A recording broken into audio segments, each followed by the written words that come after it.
Hello, folks. Today is a red letter day for the markets.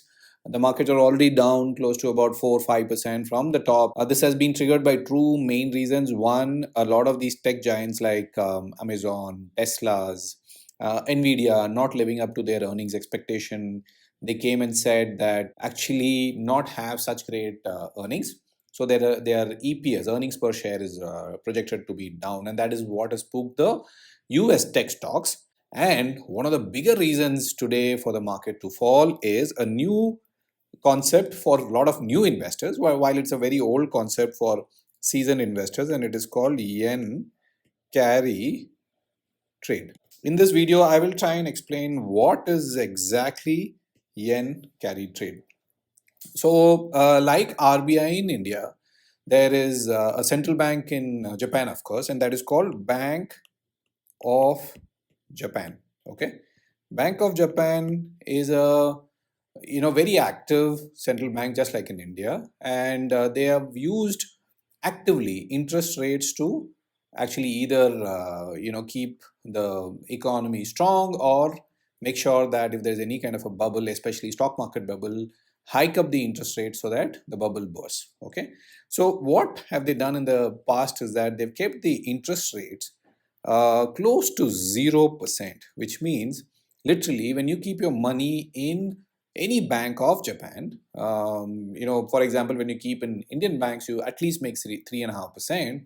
But in the case of Japanese bank, you are going to make literally zero. Okay.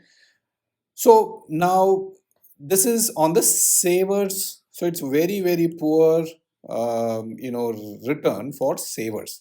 So, but then what a lot of investors realized is that, okay, Japan is going to lend money at very low interest rates, maybe 0.25% or 0.5%, right? So they thought, why don't I borrow in Japan, invest the money somewhere else, invest in other markets, which will yield me more than the borrowing cost. You are borrowing at 0.25% or 0.5% from any of the banks in Japan.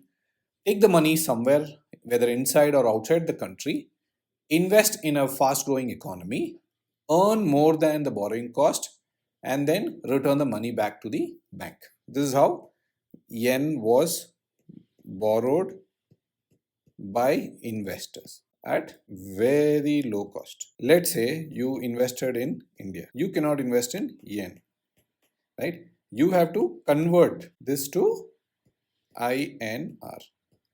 Now, for example, I know yen is cheaper than INR, but let's say 100 yen is equal to, let's say, for calculation purpose, 100 INR is like 1:1.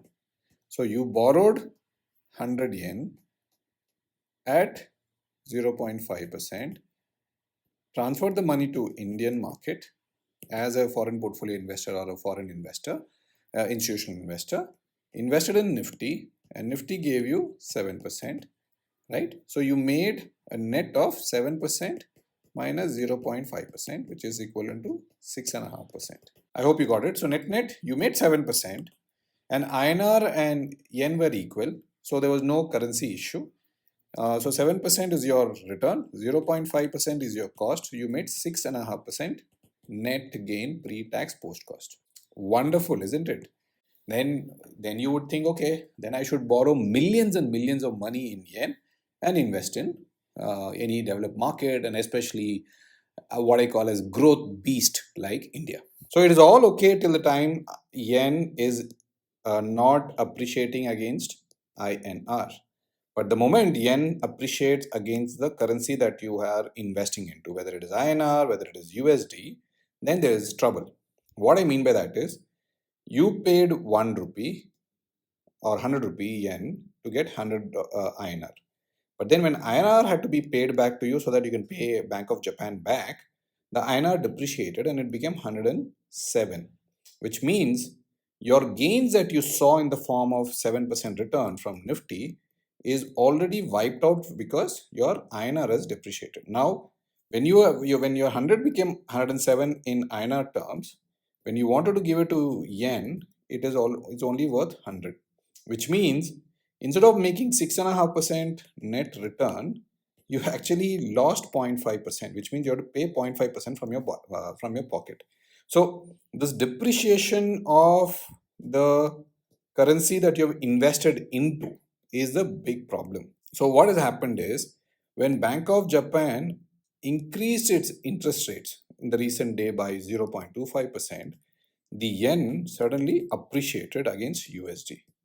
So all the global investors who had borrowed in US dollars, who had borrowed in yen and invested in US dollars, are now worrying because USD has depreciated against yen, and now you have to pay more USD to repay the yen loan.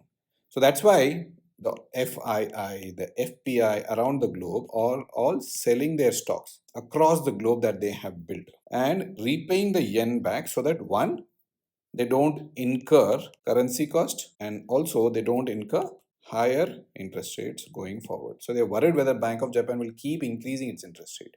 So they're also worried about higher interest cost.